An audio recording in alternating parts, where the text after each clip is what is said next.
کیا آئنسٹائن نے 1950 میں ایک ایرانی شیعہ عالم کی دعوت پر اسلام قبول کر لیا تھا؟ یہ عجیب سوال ایک ایرانی مذہبی رہنما آیت اللہ بروجردی کے نواسے نے 2012 میں شیعہ فرقے کی ایک ویب سائٹ شیعہ نیوز پر پوسٹ کی تھی۔ یہ سوال پوچھنے کے بعد ان کا جواب بھی عجیب تھا، جس میں وہ کہتا ہے کہ وہ یہ مانتا ہے کہ اس کے پاس اس بات کا کوئی ٹھوس ثبوت نہیں ہے کہ اپنے آخری وقتوں میں آئنسٹائن نے شیعہ مذہب اختیار کر لیا تھا، اور یہ بھی کہ آیت اللہ بروجردی کا آئنسٹائن کے ساتھ کوئی ڈائریکٹ تعلق نہیں تھا، بلکہ اس سے وہ ایک ایرانی سائنٹسٹ پروفیسر محمود حسیبی کے ذریعے رابطہ کرتا تھا۔ لیکن حیران کن طور پر محمود حسیبی کا بھی آئنسٹائن کے ساتھ کسی بھی رابطے کا ثبوت آج تک نہیں مل سکا۔ ان تمام بیانات کے مطابق آئنسٹائن اور آیت اللہ بروجردی کے درمیان ہونے والی وہ تمام خط و کتابت لندن کے ایک سیف باکس میں رکھی گئی تھی، لیکن پھر اسے وہاں سے کسی نے لیک کر کے ساری دنیا کے سامنے رکھ دی۔ کئی شیعہ عالم اس بات پر متفق ہیں کہ آئنسٹائن اور ان کے رہنما آیت اللہ بروجردی کے درمیان خط و کتابت کا تعلق تھا، اور یہ تعلق کیسے بنا اور اس کے بعد آئنسٹائن کے ساتھ کیا ہوا، اور یہ بھی کہ شیعہ فرقے کے اس دعوے میں کتنی سچائی ہے کہ آئنسٹائن نے شیعہ مذہب اختیار کر لیا تھا۔ ان تمام باتوں کو آج ہم اس ویڈیو میں آپ کے سامنے رکھیں گے، اس لیے ویڈیو کو پورا دیکھیں اور چینل کو سبسکرائب کرنا مت بھولیں۔ اس کے علاوہ ہمارے دوسرے چینل انفوپیڈیا پر بھی کئی معلوماتی ویڈیوز آپ کی ایک کلک کی منتظر ہیں، تو انفوپیڈیا کو بھی سبسکرائب کر کے ہماری حوصلہ افزائی کریں۔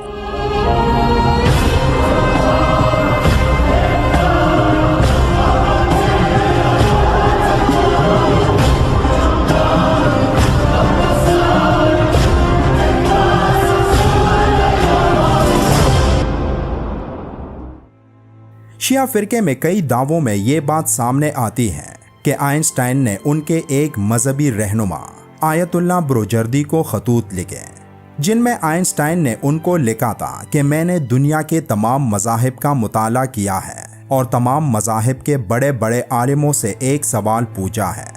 میں یہودی عالموں کے پاس بھی گیا، لیکن ان کی طرف سے مجھے کوئی جواب نہیں ملا۔ پھر عیسائی پادریوں کے پاس گیا، لیکن وہاں سے بھی مایوسی ہوئی۔ آخر میں مسلمانوں کی طرف متوجہ ہوا، اور کسی نے مجھے مشورہ دیا کہ ایران میں شیعہ مرجع کے لیڈر آیت اللہ بروجردی کو آپ اپنا سوال پہنچائیں، وہ آپ کو اس کا جواب ضرور دے گا۔ اس لیے میں آپ کو اپنا سوال لکھ رہا ہوں، اور وہ یہ کہ کیا کوئی انسان خلا میں پہنچ سکتا ہے یا نہیں، اور میں امریکہ میں اپنے دفتر کے کمرے سے آپ کو یہ لکھ رہا ہوں کہ کیا کسی انسان کا خلا میں جانے کا کوئی امکان پایا جاتا ہے یا نہیں۔ شیعہ فرقے کے مطابق آیت اللہ بروجردی نے آئنسٹائن کو جوابی خط میں لکھا کہ آپ نے سوال کیا کہ کیا کسی انسان کا خلا میں جانے کا کوئی امکان پایا جاتا ہے یا نہیں، تو اس کا جواب یہ ہے کہ امکان نہیں، بلکہ ایسا حقیقت میں ہو سکتا ہے۔ اس جواب کو پڑھنے کے بعد آئنسٹائن نے آیت اللہ بروجردی سے مزید وضاحت مانگی کہ آپ ایسا کیسے بول سکتے ہیں کہ کوئی انسان خلا میں جا سکتا ہے، جس پر آیت اللہ بروجردی نے جواب دیا کہ ہمارے نبی حضرت محمد صلی اللہ علیہ وآلہ وسلم معراج کی رات آسمانوں کی سیر کر چکے ہیں، اور یہی سب سے بڑا ثبوت ہے۔ اس حوالے سے ایک ایرانی عالمی دین کونسل کے چیئرمین آیت اللہ مہدوی نے ایک ویڈیو ٹیپ بھی جاری کی تھی، جس میں اس نے دعویٰ کیا تھا کہ جب آیت اللہ بروجردی نے آئنسٹائن کو حضرت محمد صلی اللہ علیہ وآلہ وسلم کی معراج کی رات سفر کو پیش کیا، جس میں انہوں نے کہا تھا کہ وہ روشنی سے تیز سفر کر کے اللہ سے ملاقات کرنے پہنچ گئے تھے، تو اسی بات پر سوچ کر آئنسٹائن نے اپنا نظریہ اضافیت دنیا کے سامنے پیش کیا۔ شیعہ فرقے کے مطابق آئنسٹائن اور آیت اللہ بروجردی کے درمیان ان خطوط میں جو بات چیت کی گئی، اسے برطانیہ کے امپیریل میوزیم میں انتہائی خفیہ رکھا گیا تھا۔ یہ سالوں تک ایک ٹاپ سیکرٹ رہا، لیکن پھر ایک دن اسی میوزیم کے ایک ملازم نے اس راز کو آئنسٹائن کی موت کے بعد لیک کر دیا تھا۔